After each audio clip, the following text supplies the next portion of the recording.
Welcome to the Impact Recovery Podcast. I'm your host, Sarah Pritchard. This is a podcast where we dive deep into the real, uncensored truths about addiction, recovery, and everything in between.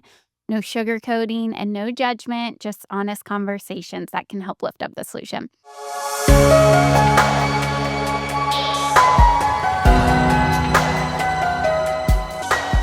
So let's get started. Today, we finally have Adams Pritchard back, founder of Impact, president, and my husband. How's it going? Good. Good. Glad I made the cut to come back. It's been a while. Oh, I only ask you as every week.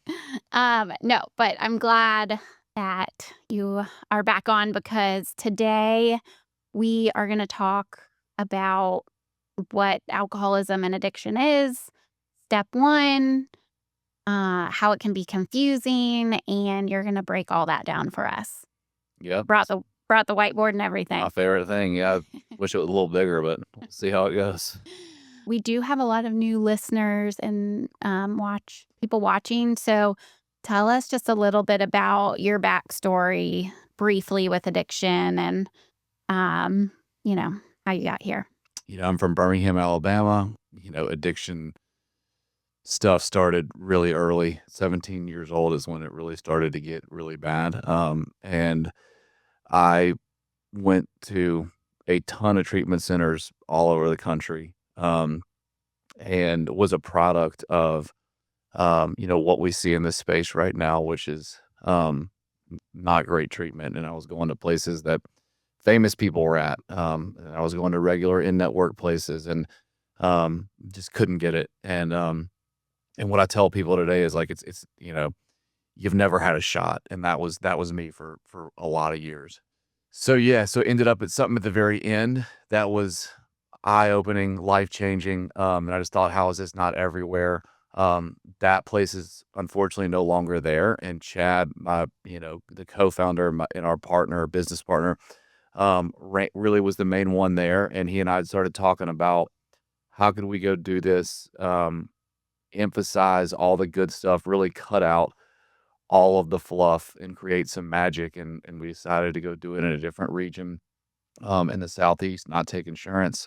And really make something that works. And that's why we're in this space is what I tell people is because of what's out there is not good. And so, we're here to try to do something different. And that's what we've been doing. And it's been a blast. Well, and I think something that is very different about us is that we break down step one there in like a ton of detail. We are making sure that everyone is understanding what alcoholism and addiction is, because I know for you, for me, for a very long time, it was just like, oh, I just thought I drank too much and because I'm depressed or I have anxiety or this happened to me. So surely that's why I drink. And, I know for you, before you got exposed to the solution, it was kind of the same thing. And that's why today I'm really excited to go back through this because people don't understand. And, it's classified as a disease. And yet people are still saying, well, your husband's choosing alcohol over his marriage. It's like, not exactly. Yeah. So maybe we can shed some light on that. And, I know Kathleen was doing some step stuff for the family. So this is like the step stuff for our side, for the alcoholic, for the drug addict. And like, what is all this stuff? Mm-hmm. So, let's get started. Dive into it. All right. So alcoholism, drug addiction, what we know is it's like you said, it's a gene, genetic, either have it or you don't, it's a disease, right? But what is that? Well, so what it is a 3-part problem. So it's mind, body, and spirit. Okay. So if I use this board, and we start up top with the mind. So the mind, we call this piece the mental obsession. Okay. The body, we call this piece the physical allergy. The spirit, we call this piece the spiritual malady. Now we're going to start down here at the bottom with this spiritual malady. You could call that one of 3 things. One of 3 words could go where you're defining it right here. Either spiritual malady, untreated alcoholism, or untreated addiction. They're all 3 interchangeable. So this state is basically when two things are present. I don't have a buzz, right? Like whatever substance I'm using is kind of like the euphoric, the good stuff is kind of cleared my body, right? So I'm kind of like kind of dry, right? Mhm. Um, and we know us like it's not good, right? That's A. And then B is that I have not yet been through a process to recover from this thing. Okay. Mhm. So that could either be a couple hours or it could be 90 days in a regular treatment setting, right? With nothing in my system. Yeah. Um, and so what happens is like the way that I start to experience life, short form definition, I have RID up here, restless, irritable, and discontent, like I'm about to pop. But a better description is that, I'm having problems with my personal relationships. I cannot control my emotional nature. I'm a prey to misery and depression. I am full of fear. I start to feel kind of like uselessness, loss of purpose, can have problems at work or making a living, just this absolute emotional train wreck. And the thing is we can't sit in that space or that state for very long. Right, and you're Becau- talking about when the substances are out of our body, right. and we can definitely experience that with the substances for sure, but this piece is so much more important because Yeah. it's like when it's out of our body, then the general public thinks we should be getting better, but Right. you're saying, "No, we're actually, like, way worse and we have way more And I problems." and I wanna take that a step further in a minute, but you're really yeah, you're on it. So tracking. So, since we cannot sit here for very long, this is connected to the mind, but it's also for this demonstration, this is what fires the obsession of the mind, which really just means in this untreated state, in this spiritual malady, I have no choice. That's the definition for the mental obsession, like the main part of the definition. I have no choice but to put something back into my body because all of this stuff that we've been describing and talk about, the second I put something back in my body, it goes away. Like it melts. I can breathe. I've got relief. I can be in my skin, right? I can do whatever I need to do, right? But then once it goes back into our bodies because of how we're wired, this physiological, neurological makeup, this physical allergy phenomenon of craving, whatever you want to call it, we lose control. Meaning, once it goes back in, I can't tell you if or when I'm going to stop, how much I'm going to take, what's going to happen, fill in the blank like it's a crapshoot and game on, right? So the world looks at this like you were talking about, like, hey, they just need to stop drinking, stop doing drugs, right? So there's two parts to that. So first of all, I can't just stop. It's not that easy Yeah, we because would of have done that. right, because of what we're talking and like you said, like, how could they choose this over their family? We're not choosing to do this. I have something going on inside of me that's so loud that is just like I have to put something back in there so that I can Ex do anything. experience relief. Yes, relief, like I'm about to pop, right? Right, And there's no choice in that game, right. okay? In that untreated state, I have got to get relief, okay? So the world looks at this like we said, "Would you stop?" Well, I can't. Also, they look at it, well, then this the problem would go away if the drugs and the alcohol were gone. But, that's one of these 3 parts. When all that happens is the alcohol and the drugs go away, these 2 things, this mental part and the spiritual part, gets so loud like we're talking about, yes, it gets worse, not better when left untreated. I heard Bubba say on here recently, like alcoholism, drug addiction, like they demand to be treated. Yeah, We're either going to treat them with the spiritual solution or we're going to treat them with drugs and alcohol. And people often don't understand like what treats alcoholism and drug addiction, alcohol and drugs, until they stop working right. and they turn on us and it gets so, so weird. Well, and it's progressive, right? Right. So this whole physical allergy piece, the no control, what used to look like for me in college when I would go out one night and drink too much, but then yet I could go days without drinking or be able to go to class. Fast forward a few years, and it was so much worse, and I'm drinking so much more. So it's progressive, like so that's this no control piece, like for my experience, I didn't know what was gonna happen when I drank. Usually, I drink more than I intended to, but I just like you said, I could not tell you when I was gonna stop. I could not tell you how much, what was gonna happen. I couldn't tell you any of that. And so if the answer was just don't put something in my body, then we're getting into what you're talking about too. Like, okay, well, what happens when it's not in my body? Because alcohol does something for me and it brings that relief that you're talking about, or the drugs, whatever it is. We have to have that because it's our solution. And Yeah. so, just as you said, we got to find a different solution Right. that's going to bring us the same ease and comfort and more. And it's like what you said, and I'm kind of getting off track here because I really want to keep this going. But you said something about what the alcohol and the drugs do for me, right? So the world programmed me for the longest time to look at what the alcohol and the drugs did to me, but like I'm crystal clear on that. Like I know what happens when I put this stuff back in my body. But the reason that I keep going back to it is because it does more for me than it does to me. Well, that's what we gotta figure out. Like, what is it doing for us when it's working? And we gotta get that and more through this process, and that's the truth, or you and I wouldn't be sitting here anymore. Right. Just Okay. how you talked about how this is progressive, like, when the drugs and alcohol do kinda turn on us and it starts to get really dark, so they work for a while, then they turn this, like we get when we tap into the solution and we recover, and we get relief, it actually gets better over time versus it's the opposite, right? So getting back to this, I want to take this a bit of a step further.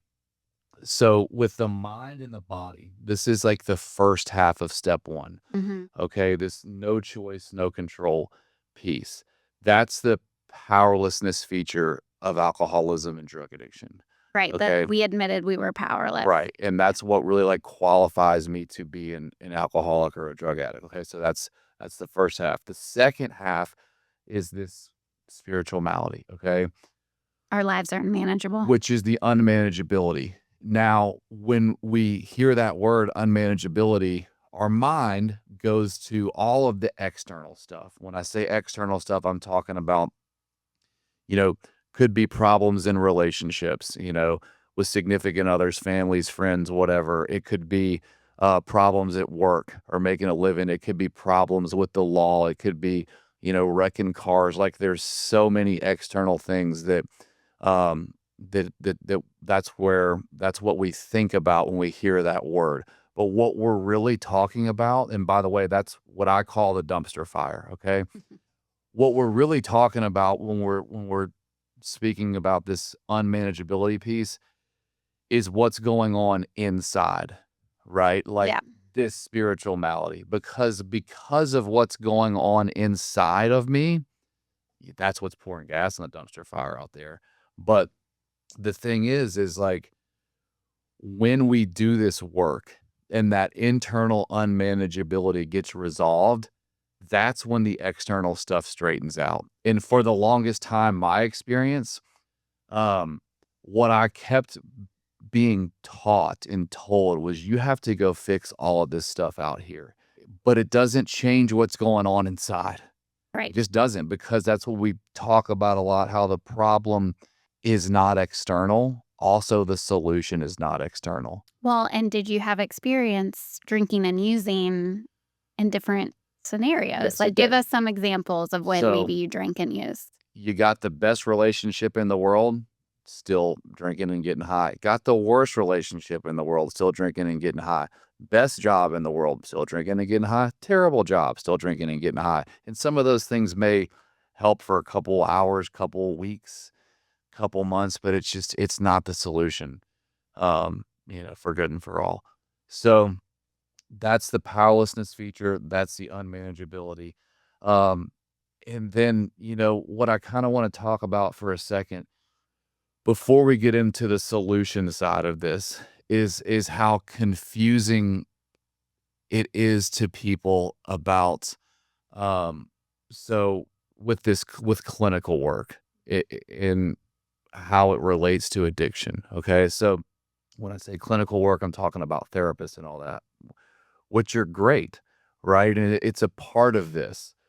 But the organ where the problem centers is my mind. Mhm. Okay.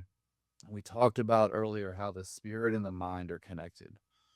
Even if there's no alcohol and drugs in my body, but I'm still experiencing this because I haven't yet been through a process to recover. My mind is blocked from being able to really get a benefit out of clinical work, right? So if this is still present, I can do all the clinical work I want in the world. It's not going to do anything. Right. And that was I sat in therapy offices for years. I did clinical intensives. I did all kind of things, and it did nothing for my addiction and couldn't figure out why, Mhm. and that's the experience that we hear of so many people, and they get so confused. Well, how come this is not working? Right? That's why. Is because we have to start to wake this up, this stuff to get resolved in order for the mind to open up enough for us to be able to really get a benefit out of clinical work. And that's what we do at Impact, right? But that's not what's happening in the treatment landscape. Mhm. Um, and so, with that, it's like, so we can take that a bit of a step further. What happens when we go through this process and we're talking about working the steps? Right. All right. This piece right here gets overcome. Okay. All that stuff that we're talking about goes away. All right. And what happens as a result of that is this obsession to drink alcohol and use drugs, this no choice piece disappears. It gets removed. God takes it away. And let's think about that for a second. Why? Because all this crap that we're talking about on why I have to put stuff in my body and get relief, it's gone. Yeah. I've got relief, right? That obsession disappears.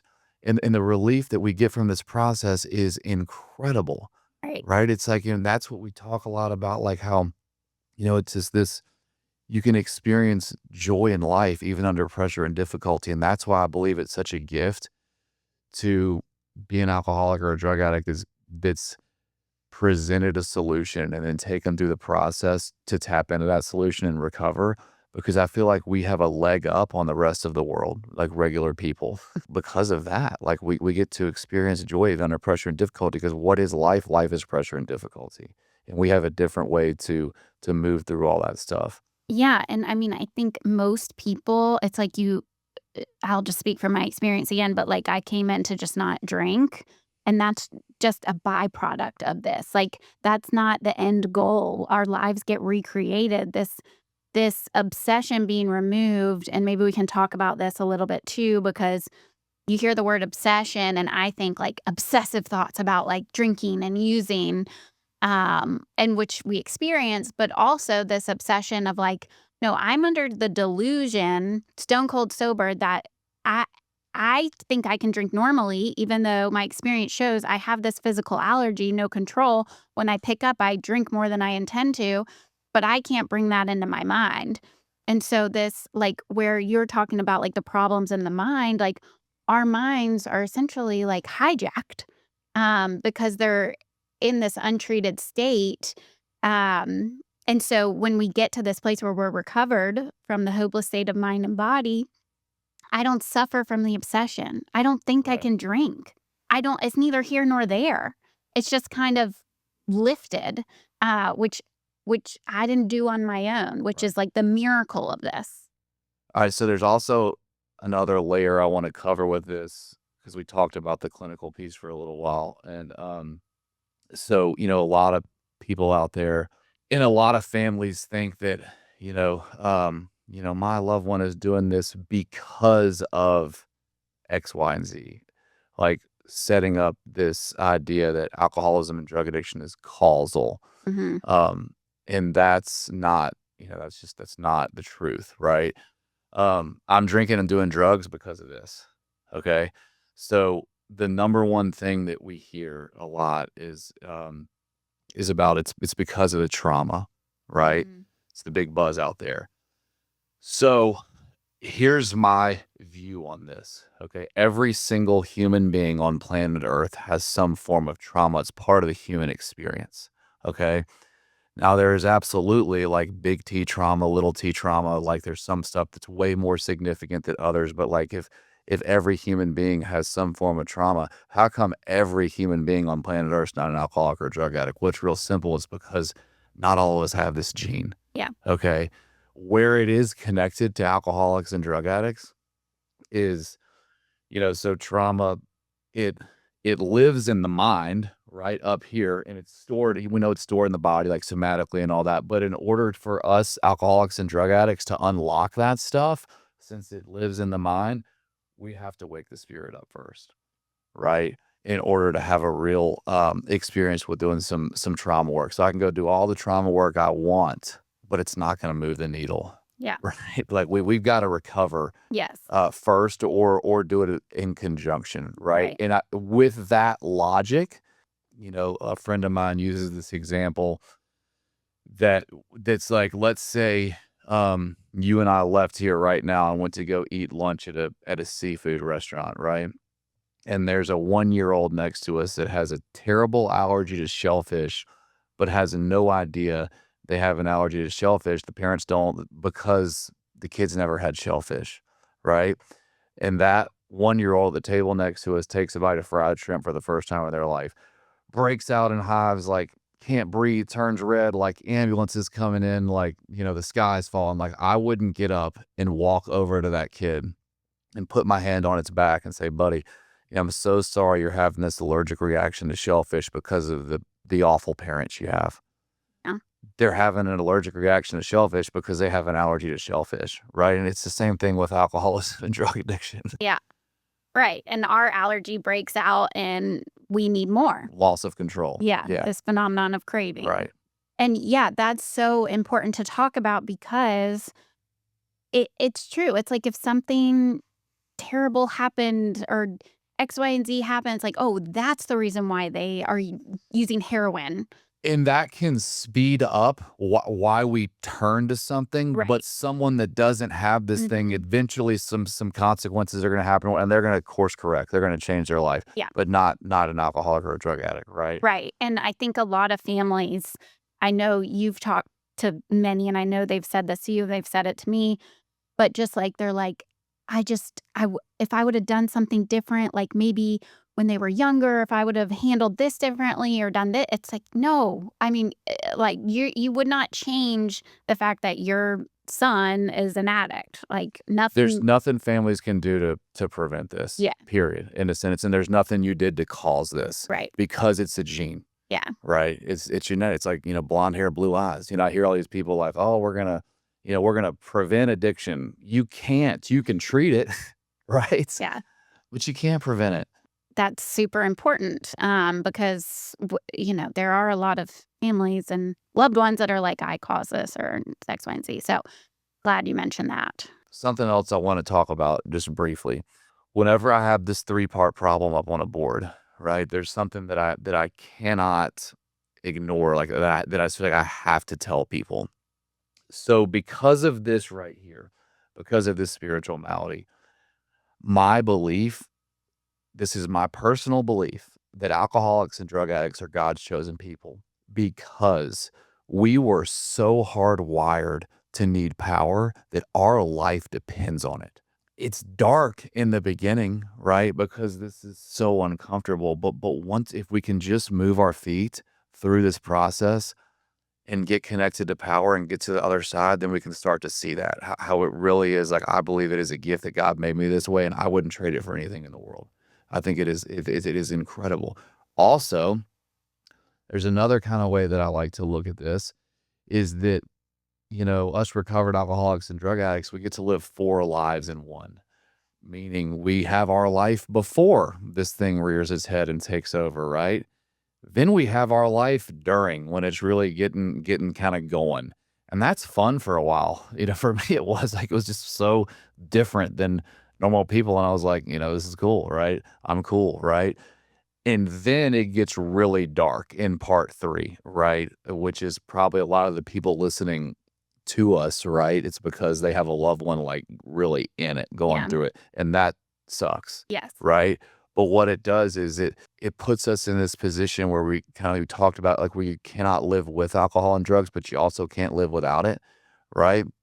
Creates this surrender this supernatural surrender to where we get crushed, right, by this self-imposed crisis that we can't postpone or evade. And then, if you're lucky enough to get presented with a solution, like the guys that, are so fortunate to come to Impact, then you get to do this work and get to the other side where our spirit wakes up and we recover from this thing, right? Spiritual maladies overcome, that obsession's removed, like the problem's gone, right? And we get to go live this whole new recreated life, like, and it's incredible, right? That's quite a journey, Yeah. right? Like, normal people don't get to experience that. And I Yeah. think that, like, to really recover from alcoholism and drug addiction is in my opinion, the most powerful thing a human being can experience. Like, it's incredible. And then it allows us to have other human experiences, Right. which I'm blocked from when I'm going through it. This, like, part 4 of our lives, addicts and alcoholics need to be useful. Yeah. And we get to experience that once we recover. And I didn't know I needed to be useful. I didn't know this was going to be a part of my life. But like our text talks about, my biggest liability is turned into my greatest asset. Same with you. Like, we get to be uniquely qualified to go help an addict or an alcoholic. And something I was so ashamed of, and that was just so terrible because it's dark. Like, if your loved one is in it right now, it is dark, it's awful. You're like, what do you mean? How could this possibly help somebody else? But it does, and we get to talk to people every day on how our personal experiences can help them. And then they go through impact this process. And we have built this community where it's like this encouragement. It's amazing. Just like you're talking about, your life gets recreated and they get to go out and help the next person wherever they came from in the country. Yeah. And it's just so neat to see that ripple effect. Like, you and me, we're just one addict and alcoholic sitting here, and there's been a ripple effect. And so every single person can go do that same thing in their hometown or city or state or, wherever, which is like miraculous. Yeah, I think the ripple effect, so, like, one way to look at the ripple effect is when we're in the middle of our addiction, right? We impact a lot of lives around us, like all Mhm. all those lives who's touch us, right? And it's like negative impact, right? And that's pretty widespread, right? But the ripple effect when we recover, what you're talking about, I think is a million X that, because it's not only the people that were in our, like, the whirlwinds of our little tornado, right? But, like, when we recover, so, like, when we talk, like, we go out here, we clean this stuff up with these people, right? They get to see that change, right? Like, that something's different. It draws their awareness to God, to how powerful this is, right? And then anytime they, like, so that's gonna have a change, that's gonna change their lives, but also anytime they know someone that's struggling, who are they gonna call? You, right? Because they know, well, this person's found the solution. But then also, just like you're on our personal journeys, going out there and spreading our web and getting out there in the community and helping others, it compounds and it compounds and it compounds and it compounds, and it is absolutely incredible. And that's why you know, my passion is that everyone gets to do this, Yeah. because the world would be a different place. And people often want to talk about, like, I get asked this question a lot. What could we do to change the stigma around addiction? And it really frustrates me, because the reason there's a stigma around addiction is because there is inadequate treatment and there is an inadequate presentation of a solution for people to recover. Yeah. And it's not the people's fault that are in it, right? If everyone did this work, okay, when I said work the 12 steps, like, if everyone did this and they were out there cleaning up all their harms and they were in this position where they were of service and helping people, and, and they were recovered, right? Everyone would look at recovered alcoholics and drug addicts like, my gosh, those people are like, they're like superheroes, right? And that's what the world needs to see, instead of what we're seeing now, which is not great. Yeah. Yeah. Well, and one thing that kind of drives me a little crazy is like, um, my best day drinking is still worse than my worst day sober or something, and I'm like, Fair. "No, like, my best day drink like, there were fun times drinking, and they're kinda, like, talking about, like, they could be miserable in sobriety, and they're like, "It's still okay if I just didn't drink today," and, like, "Yeah, that's good. You didn't drink today, but, like, how are you showing up?" This whole picture that's painted out there about recovery is really just around abstinence. And that's not what it is. It's not. It's not at all. That and the thing is like that the drug and the alcohol component to this when we do this work, it gets removed like that. Like when we recover, like the drug and alcohol piece is gonna go away, right? Then it becomes about life, right? And going out here into the world and being lights and how all this stuff is connected. And it's just so much greater than that. And when we do stuff just based on the abstinence of alcohol and drugs, it number one usually doesn't work. And number two, it sucks. And there's just so much more to this, Yeah. and that's what we're passionate about. Yeah. I often hear people talk about like, oh, he's got a step 3 problem, right? Or he's got a step 8 or what, like, there's no such thing. Every single problem is a step 1 problem, because if I get convinced of this, right? If I can see what I'm up against, I am gonna do the rest of the work Mhm. and I'm gonna recover, right? So it all comes down to this. So you're kinda, like, talking about if somebody doesn't wanna write their inventory or make their Right. amends, and people are like, "Oh, they're just not ready to make their amends." Like, It's no. I'm not convinced R of the hopeless feature of alcoholism and drug addiction. No one's adequately broken down step 1 for me. Right. Or it's been broken down and I'm just like, "You know what? Like, I'm down with that, but I still think I got a little power, Yeah. and I still think I can beat this thing." Right. And maybe that's the case, and what happens, I get beat down again, and then I'm like, "All right, all in." Yeah, exactly, and, I mean, step 1 is bad news. Like, it's bad news because we don't have the answer. But on the flip side of that, it's also good news because then, like you're talking about, that's gonna spring this willingness in us to go through this work, even though it's slightly uncomfortable, inconvenient at times, don't wanna do some of it, but it's like, there's just this willingness that is gonna be there because it's life and death, right? Yeah. Like, we understand if we have a true step 1 experience, like, we got no shot on our own power. We got no shot because most people, if they're landing in a place like Impact or somewhere else, most people have tried pretty much everything. Like, Yeah. they've tried their hardest. And so, it's that moment of surrender you're talking about where maybe I don't have all the answers. Maybe I Right. actually don't have any of the answers, and I just need to listen to somebody that has a life that I want. And maybe it's not the external things. Maybe it's, oh, they're laughing, they're happy, they're doing things sober that I thought I could never do. And I see them, and I'm just going to do what they did. And I think, like, when you were saying that, it reminded me, I bet you a million times I was in these treatment centers and a coin you out at the very end, and this is what, like, the counselors and the clients, they're all like, "Hey, you got this, right?" Yeah. And I'm like, "Yeah, I do. I don't." Right. And how freeing is that? Like, you don't got this. You can't do this, but something else can. Yeah. If you submit to this way other than your own and tap into some power, and that power is gonna carry you through life, and it's gonna be a lot different. And it's very freeing is to know that, like, yeah, I don't got this. I Yeah. can't do this, but something else can, Yeah. right? And it's so confusing. I mean, yeah, that's amazing. And it takes the pressure off too. Yeah. But yeah, I think that's a good note to end on. Is there anything else you wanted to add? Thanks for having me on. Yeah, thanks for coming. Thanks for bringing the whiteboard. And thank you for tuning in to another episode. I hope today's conversation has inspired you, opened your mind, maybe even your heart a little bit. But remember, you're not alone. If you found this episode helpful, please share it with someone that needs to hear it.